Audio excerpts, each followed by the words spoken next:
Good morning friend, myself doctor Shilpi Jaiswal. आज हम लोग एक इम्पॉर्टेंट टॉपिक पे डिस्कस करेंगे, वो है सुप्रीम कोर्ट ऑफ इंडिया, यानी भारत का जो सर्वोच्च न्यायालय या उच्चतम न्यायालय है, उसके बारे में आज हम लोग इस टॉपिक पे इसमें डिस्कस करेंगे।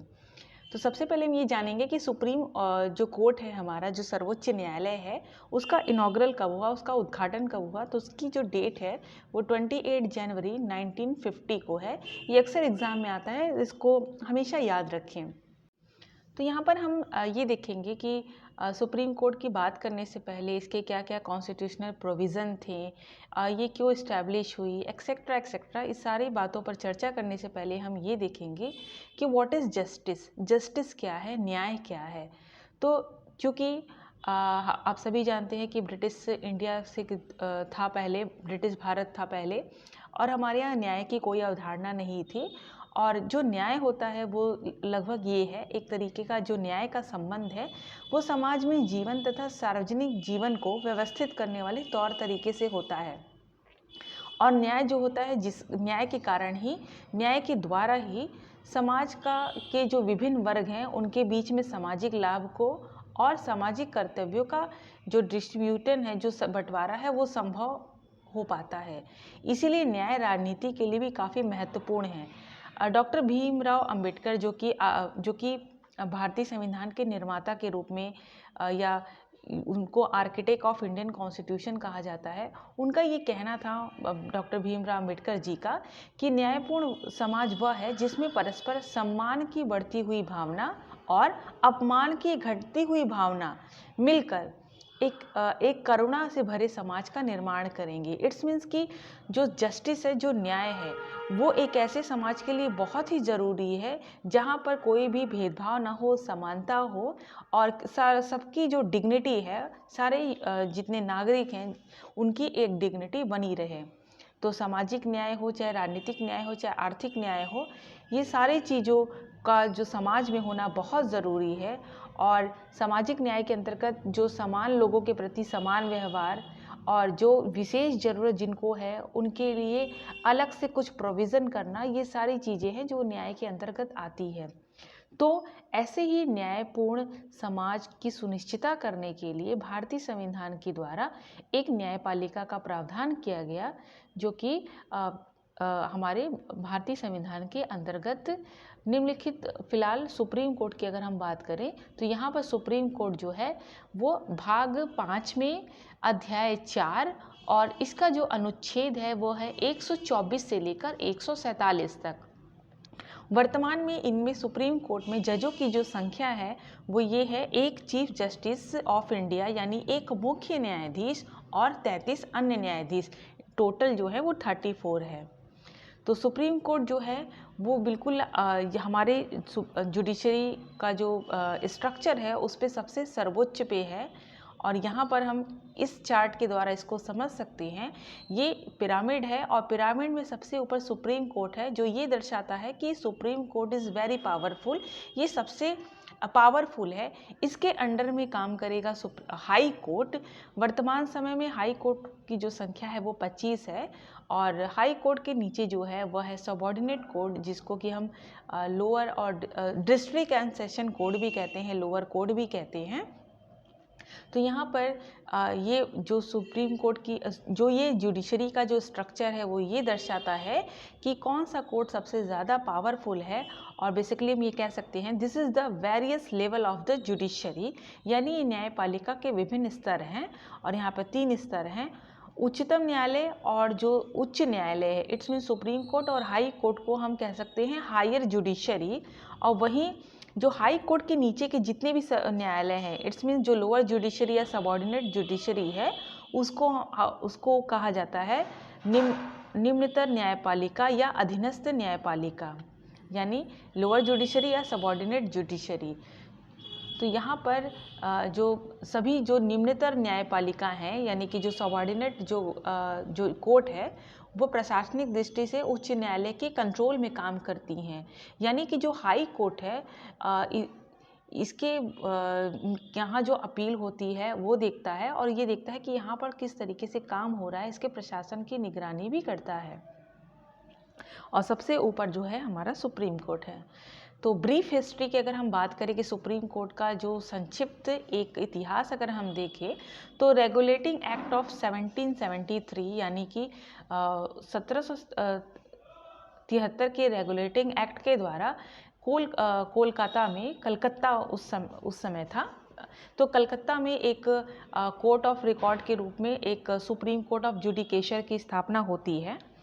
लेकिन वो उसके बाद जब हमारा गवर्नमेंट ऑफ इंडिया एक्ट आता है, यानी भारतीय शासन अधिनियम, जो कि 1935 में पारित होता है, तो यहाँ पर एक फेडरल कोर्ट को इस्टेब्लिश किया जाता है। एक फेडरल कोर्ट यानी संघीय न्यायालय, इसको हिंदी में कहते हैं।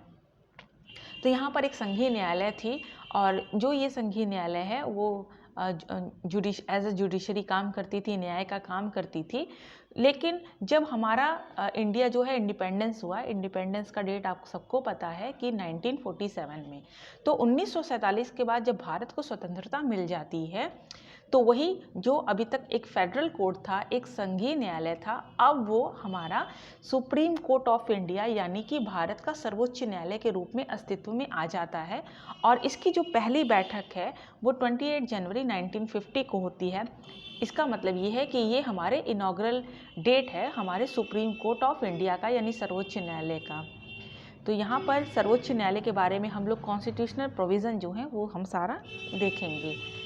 तो यहाँ पर कॉन्स्टिट्यूशनल प्रोविज़न की बात करें तो हमारे इंडियन कॉन्स्टिट्यूशन के आर्टिकल 124 से लेकर 147 तक सुप्रीम कोर्ट की बात की गई है कि सुप्रीम कोर्ट में कैसे कैसे प्रोसीजर होगा, जो कि हम इस वीडियो में डिस्कस करने वाले हैं। तो वैधानिक प्रावधान यही है कि भाग 5 में है, अध्याय 4 में है, अनुच्छेद 124 से 147 तक। यहाँ पर आर्टिकल 124 सब क्लॉज 1 यानी अनुच्छेद का 124 का सब क्लॉज 1 ये कहता है कि सुप्रीम कोर्ट में कितने न्यायाधीश होंगे। तो जब हमारा संविधान बना था तो उस समय ये थे कि 7 जो जजेस थे उनकी व्यवस्था की गई थी। वर्तमान समय में हमारे यहाँ कितने जजेस हैं? वर्तमान समय में जब न्यायाधीशों की संख्या से संबंधित एक अमेंडमेंट हुआ, और यहाँ पर जो है अब 34 जो है टोटल हमारे न्यायाधीश है, 1 + 33 टोटल 34 जो है हमारे यहाँ न्यायाधीशों की संख्या हो गई है। तो आर्टिकल 124 सब क्लॉज 2 में ये बात की गई है कि न्यायाधीशों की नियुक्तियाँ कैसी होंगी, इनका अपॉइंटमेंट का जो प्रोसीजर है वो कैसे होगा। तो कॉन्स्टिट्यूशन के आर्टिकल 124 सब क्लॉज 2 के तहत जो राष्ट्रपति है, जो प्रेसिडेंट है, वो सुप्रीम कोर्ट और हाई कोर्ट के जजों से परामर्श करके एडवाइस लेकर सुप्रीम कोर्ट के जितने भी जजेस हैं उनको अपॉइंट करता है। और यहाँ पर चीफ जस्टिस के अलावा अन्य न्यायाधीशों की नियुक्ति के संदर्भ में यहाँ पर प्रेसिडेंट को, जो चीफ जस्टिस ऑफ इंडिया है, उससे एडवाइस लेना जो है ज़रूरी होता है। और यहाँ पर सुप्रीम कोर्ट के जो CJI हैं, यानी कि जो चीफ जस्टिस ऑफ इंडिया हैं, उनको अपने सुप्रीम कोर्ट के जो सीनियर मोस्ट हैं, यानी कि जो 4 वरिष्ठतम जो न्यायाधीश हैं, 4 सीनियर मोस्ट से परामर्श करके ही राष्ट्रपति के पास अपनी सिफारिश भेजनी होती है। और इसमें जो भावी मुख्य न्यायमूर्ति हैं, यानी कि जो चीफ जस्टिस मतलब जो होने वाले हैं, उनका भी जो एडवाइस है वो काफ़ी इम्पोर्टेंस होता है। न्यायाधीशों की योग्यताएं आर्टिकल 124 सब क्लॉज 3 की बात अगर हम करें कि ये क्या है, तो यहाँ पर बात की गई है कि जो सुप्रीम कोर्ट के जो जज हैं उनमें क्या योग्यता होनी चाहिए, उनके अंदर क्या क्वालिफ़िकेशन होनी चाहिए। यहाँ जो न्यायाधीश हैं उनको अपॉइंट करने के लिए एक कोलेजियम जो सिस्टम है, एक कोलेजियम जो व्यवस्था है वो इंडिया में अपनाया गया है, जिसमें कि भारत के मुख्य न्यायाधीश यानी CJI जो चीफ जस्टिस ऑफ इंडिया है वो, और सुप्रीम कोर्ट के जो 4 सीनियर मोस्ट जो जजेस हैं वो शामिल होते हैं। और यहाँ पर इसी व्यवस्था के विकल्प के रूप में, एक ऑप्शन के रूप में 99 कॉन्स्टिट्यूशनल अमेंडमेंट के द्वारा एक राष्ट्रीय न्यायिक जो नियुक्ति आयोग है, नेशनल जुडिशियल अपॉइंटमेंट कमीशन, वो लाया गया था। तो बाद में इस 99 अमेंडमेंट जो है, जो 99 कॉन्स्टिट्यूशनल अमेंडमेंट है, इसको बाद में हटा दिया गया, इसको सुप्रीम कोर्ट के द्वारा हटा दिया गया। और यहाँ पे बहुत सारे इसके प्रोविज़न के कारण न्यायिक नियुक्ति आयोग को जो है उसको सुप्रीम कोर्ट के द्वारा हटा दिया गया, उसको निरसित कर दिया गया। लेकिन यहाँ पर एक अपॉइंटमेंट ऑफ चीफ जस्टिस से रिलेटेड एक इश्यूज भी था, कुछ मुद्दे भी आए थे कि संविधान में ये बात की गई है कि जो मुख्य न्यायमूर्ति होंगे, जो चीफ जस्टिस ऑफ इंडिया होगा, उसके अपॉइंटमेंट के लिए कोई अलग से प्रोसीजर नहीं है। आर्टिकल 24 सब क्लॉज 2 में जो दिया गया प्रावधान है, उससे ही हम चीफ जस्टिस ऑफ इंडिया को चीफ जस्टिस ऑफ इंडिया को ही इलेक्ट किया जाता है। लेकिन जब चीफ जस्टिस ऑफ इंडिया की नियुक्ति के बारे में जब सवाल ये होता है कि क्या उसका चयन केवल सीनियरिटी के बेस पे होना चाहिए कि एबिलिटी के बेस पे, तो 1958 में विधि आयोग या लॉ कमीशन ने अपनी एक 14th रिपोर्ट दी थी और उसमें ये कहा था कि जो चीफ जस्टिस ऑफ इंडिया है, उनका जो अपॉइंटमेंट है केवल सीनियरिटी के बेस पे ही नहीं होना चाहिए, बल्कि उसमें ये भी देखना चाहिए कि उनमें कितनी एबिलिटी है। लेकिन 1973 तक जितने भी चीफ जस्टिस ऑफ इंडिया थे, उनका अपॉइंटमेंट सीनियरिटी के बेस पर होता रहा। 1973 और 1977 इन दो बार सीनियरिटी के रूल को ब्रेक किया गया, यानी कि वरिष्ठता के नियम का उल्लंघन किया गया। यानी यहाँ सीनियरिटी के बेस पर चीफ जस्टिस ऑफ इंडिया को अपॉइंट नहीं किया गया। हुआ यूँ कि 24 अप्रैल 1973 को सर्वोच्च न्यायालय की 13 न्यायाधीशों की पीठ ने 7:6 यानी 7:6 के रेशियो से केशवानंद भारती मामले में निर्णय दिया था। उस समय मुख्य न्यायमूर्ति जो थे, चीफ जस्टिस ऑफ इंडिया जो थे, वो जज श्री SM सीकरी थे और उसी दिन वो रिटायर हो जाते हैं। तो उनके बाद वरिष्ठता क्रम में, जो सीनियरिटी के क्रम में 3 ऐसे न्यायाधीश थे जिन्होंने केशवानंद भारती में, जो केशवानंद भारती आप सभी जानते हैं कि बहुत इम्पॉर्टेंट है, और उसमें जो कॉन्सेप्ट ऑफ बेसिक स्ट्रक्चर का कॉन्सेप्ट आया था उसमें। तो वहाँ पर जो श्री SM सीकरी के बाद 3 ऐसे सीनियर मोस्ट थे न्यायाधीश जिन्होंने जो संविधान के मूल ढांचा से संबंधित जो धारणा थी, उसमें जो अपना जजमेंट सुनाया था, उससे सरकार नाराज थी। तो ये जो 3 न्यायाधीश थे वो थे श्री JM शेलट, श्री KS हेगड़े और श्री AN ग्रोवर। तो उस समय इंदिरा गांधी की सरकार थी और उन्होंने ये कठोर कदम लेते हुए इन 3 न्यायाधीशों की सीनियरिटी को एक साइड में रखा और उस समय श्री AN रे को जो है वो चीफ जस्टिस ऑफ इंडिया जो है वो अपॉइंट किया।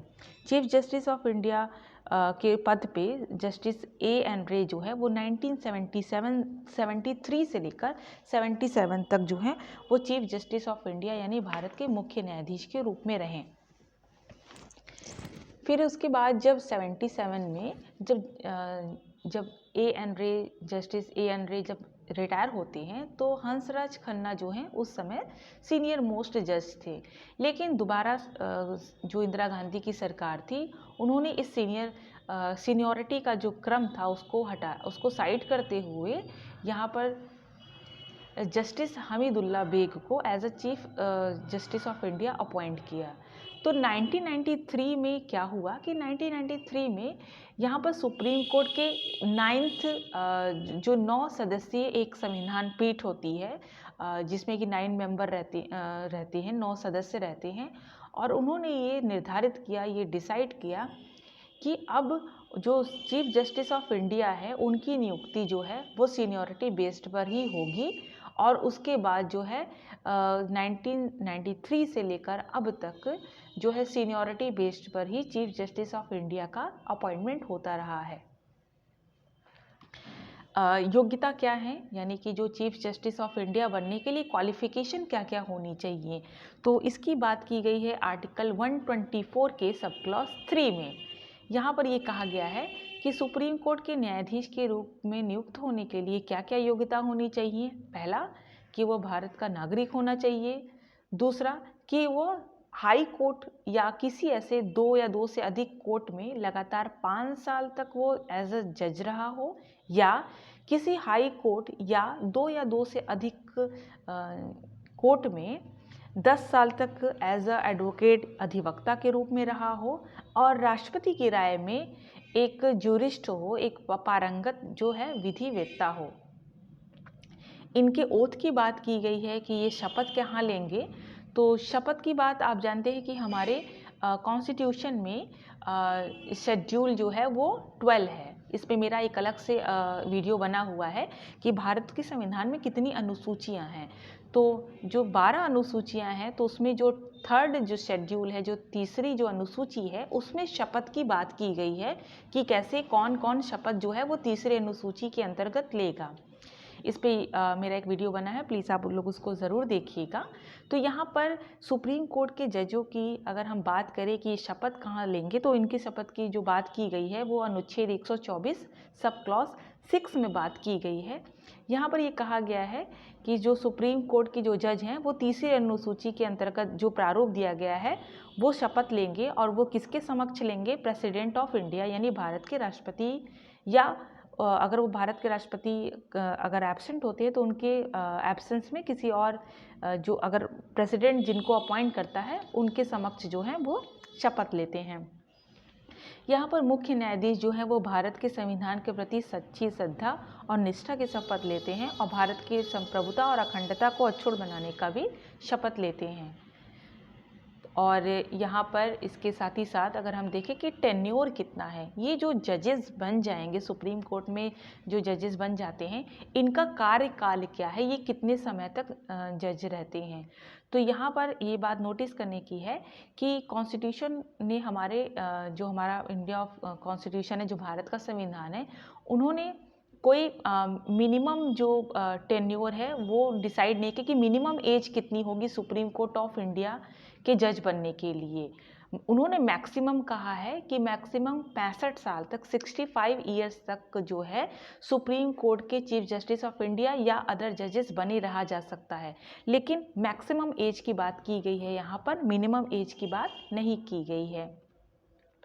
रिमूवल ऑफ द जजेस, ये जो जज बन जाएंगे फिर इनको हटाया कैसे जाएगा, तो ये बात की गई है आर्टिकल 124 सब क्लॉज 4 में बात की गई है। यहाँ पर यह कहा गया है कि न्यायाधीशों को जो हटाया जाएगा वहाँ पर इम्पीचमेंट जो टर्म है वो यूज़ नहीं किया गया है, यानी कि जो महाभियोग जो शब्द है वो शब्द का प्रयोग नहीं किया गया है, वो प्रेसिडेंट के लिए किया गया है। लेकिन सुप्रीम कोर्ट के जो जज हैं उनके लिए इम्पीचमेंट टर्म का यूज़ नहीं किया गया है।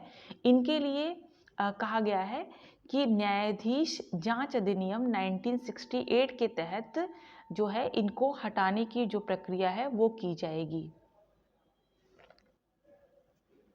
इट्स मीन्स द जजेस इंक्वायरी एक्ट 1968 जो है वो रेगुलेट करता है कि किस तरीके से सुप्रीम कोर्ट के जजों को रिमूव किया जाए, उनके पद से हटाया जाए। ध्यान रखिएगा, यहाँ पर महाभियोग शब्द की बात नहीं की गई है।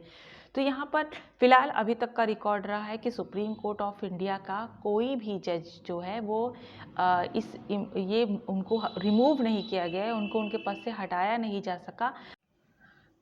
तो यहाँ पर न्यायाधीशों की जो हटाने की जो प्रक्रिया है, जो प्रोसीजर है, वो कैसे स्टार्ट होता है, वो संसद के किसी भी सदन में शुरू किया जा सकता है।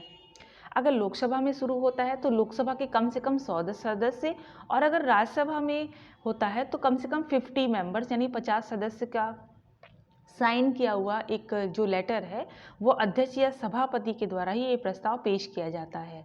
अगर अध्यक्ष मीन जो लोकसभा का स्पीकर है या जो सभापति है जो कि राज्यसभा के हैं, अगर उन्होंने वो प्रस्ताव एक्सेप्ट कर लिया तो फिर क्या होता है कि 3 व्यक्तियों की एक समिति गठित होती है, जिसमें कौन कौन होते हैं? सुप्रीम कोर्ट के चीफ जस्टिस या अदर जजेस जो हैं उनमें से कोई, दूसरा कि किसी हाई कोर्ट के चीफ जस्टिस, और तीसरा कि कोई पारंगत विधिवेत्ता हो। ये 3 मेंबर्स की एक कमेटी जो है वो गठित होती है। ये कमेटी क्या करती है? ये देखती है कि अगर ये कमेटी ये देखती है कि यदि न्यायाधीश पर वो जो कदाचार का दोष नहीं पाती है तो वो प्रक्रिया यही ख़त्म हो जाती है, जैसे कि दीपक मिश्रा, जस्टिस दीपक मिश्रा के टाइम पे हुआ। अगर उन पर वो जो दोषारोपण है कि उन्होंने कॉन्स्टिट्यूशन को वायलेट किया, तो यहाँ पर अगर दोषी नहीं पाती तो प्रक्रिया यहीं ख़त्म हो जाती है। लेकिन अगर ये समिति उस जज को दोषी पाती है तो यहाँ पर वो जो कमेटी है अपनी रिपोर्ट जो है वो सदन में उस हाउस में भेज देती है। और ये जो प्रस्ताव है, ये जो रिपोर्ट है, अगर दोनों सदनों के द्वारा कुल सदस्य संख्या के बहुमत और 2/3 सदस्यों के बहुमत से अगर पारित हो जाता है तो फिर उसको राष्ट्रपति के पास भेज दिया जाता है। अब राष्ट्रपति जो है उस रिपोर्ट के आधार पर यहाँ पर उस न्यायाधीश को हटाए जाने का आदेश जो है वो जारी करता है। संविधान में अनुच्छेद 124(4) में ये प्रावधान है कि ये जो प्रक्रिया है वो संसद के एक ही सत्र में, एक ही सेशन में ही होना चाहिए। लेकिन जस्टिस वी रामास्वामी के समय में क्या हुआ था कि सुप्रीम कोर्ट के द्वारा ये निर्धारित किया गया कि यदि जज की महाभियोग की जो प्रक्रिया चल रही हो, जब उनका रिमूवल का जो प्रोसीजर चल रहा होता है और अगर उस समय लोकसभा अगर भंग हो जाती है तो भी ये लैप्स नहीं होता है।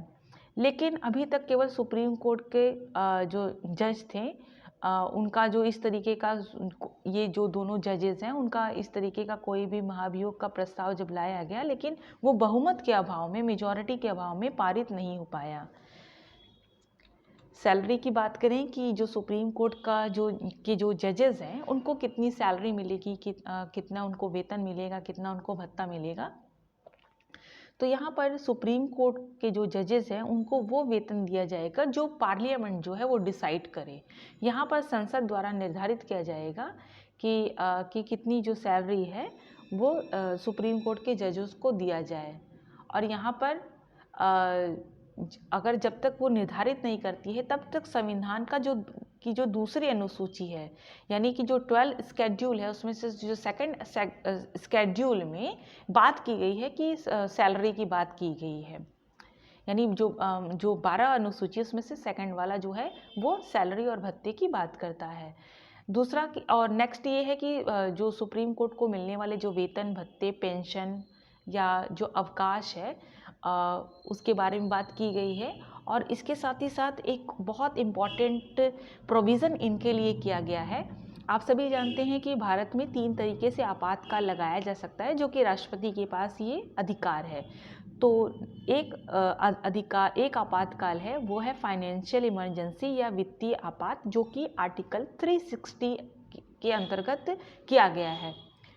तो उसमें ये प्रावधान किया गया है आर्टिकल 360 या अनुच्छेद 360 के अंतर्गत कि वित्तीय आपात यानी फाइनेंशियल इमरजेंसी जब लागू होगी तभी सुप्रीम कोर्ट के जजों के जो सैलरी है, जो भत्ते हैं, उसमें कटौती की जा सकती है। अदरवाइज़ किसी भी स्थिति में इनकी सैलरी में, इनके भत्ते में, इनके जो पेंशन है उसमें कोई भी कटौती नहीं की जा सकती है। और भारत का ये रिकॉर्ड रहा है कि भारत में आज तक आर्टिकल 360 अनुच्छेद 360 के तहत अभी तक इमरजेंसी, जो फाइनेंशियल इमरजेंसी है वो अभी तक लागू नहीं हुई है। नेक्स्ट है एक्टिंग चीफ जस्टिस, यानी कि जो कार्यकारी मुख्य न्यायमूर्ति की नियुक्ति। जब भारत के जो चीफ जस्टिस ऑफ इंडिया हैं, यानी कि जो मुख्य न्यायाधीश हैं, अगर उनका पद जो है, उनका जो पोस्ट है, अगर वो वैकेंट होता है, वो अभी खाली है, या जो चीफ जस्टिस ऑफ इंडिया है वो किसी कारण से एब्सेंट हैं, अनुपस्थित हैं, या किसी भी कारण से वो अपने पद का जो उनका कर्तव्य है वो निभाने में असमर्थ हैं, तो ऐसे समय में क्या होगा कि सुप्रीम कोर्ट के अन्य जजों में से कोई एक ऐसा जो न्यायाधीश उस पद के कर्तव्यों का पालन करेगा as a acting chief justice. वो परमानेंट नहीं होगा, लेकिन जब तक एक एक्टिंग के रूप में वो चीफ जस्टिस ऑफ इंडिया की तरह काम करेगा। आर्टिकल 127 में अनुच्छेद 127 में बात की गई है तदर्थ न्यायाधीशों की नियुक्ति, इट्स मीन्स एडॉक जजेस। ये क्या होता है कि यदि किसी समय उच्चतम न्यायालय के सत्र को आयोजित करने या उसकी गढ़पूर्ति में अगर जजों की संख्या अगर कम है तो ऐसे समय में क्या हो सकता है कि एडॉक यानी तदर्थ यानी कि एक टेम्पररी की तरह आप कह सकते हैं। यहाँ पर टेम्पररी वर्ड आप यूज़ मत करिएगा, यहाँ एडॉक जजेस की टर्म है, लेकिन एक टेम्पररी टेन्योर के लिए, कुछ समय के लिए एडॉक बेसिस पे जजों की नियुक्ति की जा सकती है। लेकिन ये जो जजेस को जो एज अ एडॉक अगर जज अगर अपॉइंट हो रहे हैं तो उनके अंदर वो क्वालिफिकेशन होनी चाहिए जो कि सुप्रीम कोर्ट के जजेस में होती हैं। और ऐसा तब भी हो सकता है कि जब अगर किसी सुप्रीम कोर्ट के किसी जज की अगर हेल्थ इशू है या किसी भी अन्य कारण से अगर वो अपना काम करने में असमर्थ है, तो उनके कोरम को पूरा करने के लिए यहाँ पर जो परमानेंट जज अगर किसी कारण एब्सेंट है तो उनके कोरम को पूरा करने के लिए भी एडॉक जजेस की अपॉइंटमेंट की जा सकती है। यहाँ पर एडॉक जो जजेस हैं उनकी नियुक्ति जो है न्यायाधीश जब सुप्रीम कोर्ट की बैठकों में उपस्थित भी होगा, यानी एडॉक जजेस के रूप में वो सुप्रीम कोर्ट की बैठकों में उपस्थित भी होगा और उसको वो सभी राइट्स, सारे जुरिडिक्शन, सारे शक्तियाँ, विशेषाधिकार भी प्राप्त होंगे जो कि सुप्रीम कोर्ट के परमानेंट जजेस को होती हैं। और रिटायर्ड जज की बात की गई है यहाँ पर आर्टिकल 128 में। रिटायर्ड जो जज यानी कि जो सेवानिवृत्त हो चुके हैं, इनकी उपस्थिति के बारे में बात की गई है। यहाँ पर आर्टिकल 128 अनुच्छेद 128 में कहा गया है कि अगर आवश्यकता पड़े तो जो रिटायर्ड जज हैं उनको भी कुछ टाइम के लिए सुप्रीम कोर्ट के जज के रूप में बैठने और उनके काम करने के लिए उनसे रिक्वेस्ट किया जा सकता है। और यहाँ पर सुप्रीम कोर्ट के जो चीफ जस्टिस ऑफ इंडिया है, जो सुप्रीम कोर्ट के जो मुख्य न्यायाधीश है, वो राष्ट्रपति की पूर्व सहमति से ऐसे न्यायाधीश से लिखित अनुरोध भी कर सकता है एक रिटन फॉर्म में। और यहाँ पर जो सेवानिवृत्त जो न्यायाधीश हैं, जो रिटायर्ड जज हैं,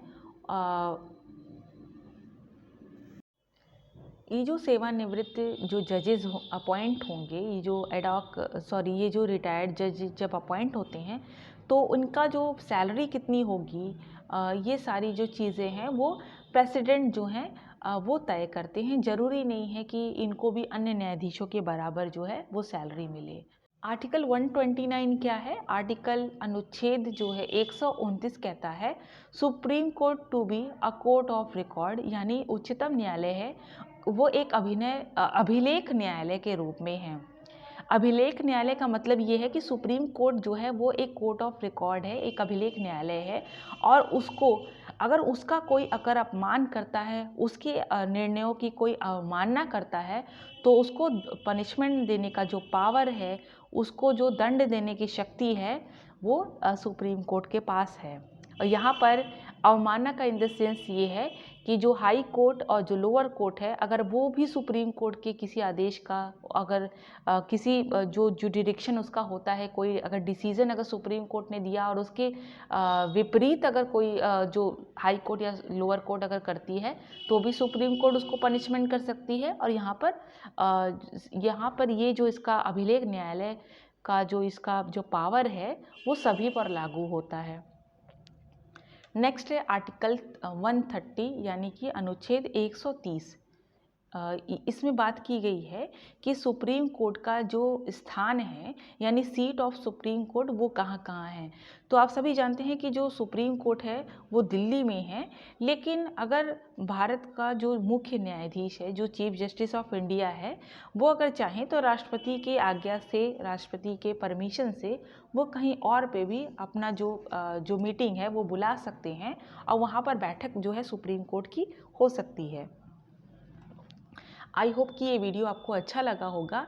नेक्स्ट वीडियो इसका पार्ट 2 बहुत जल्दी आने वाला है, जिसमें कि हम बात करेंगे कि jurisdiction of the supreme court की सुप्रीम कोर्ट के क्या क्या फंक्शन हैं, वो कैसे काम करती है, इसके पावर क्या है, इसके अथॉरिटी क्या है, इसके बारे में हम बहुत जल्द है एक नया वीडियो बनाएंगे। आई होप कि आपको ये वीडियो अच्छा लगा होगा। अगर अच्छा लगा है तो प्लीज़ लाइक करिए, शेयर करिए, कमेंट करिए और प्लीज़ चैनल को सब्सक्राइब करना ना भूलें। और अगर इसके अलावा अगर आपको कोई प्रॉब्लम है या आप चाहते हैं कि इस टॉपिक पर वीडियो बने तो प्लीज़ आप कमेंट सेक्शन में मुझे अपने जो अमूल्य सुझाव है वो दे सकते हैं। Thank you.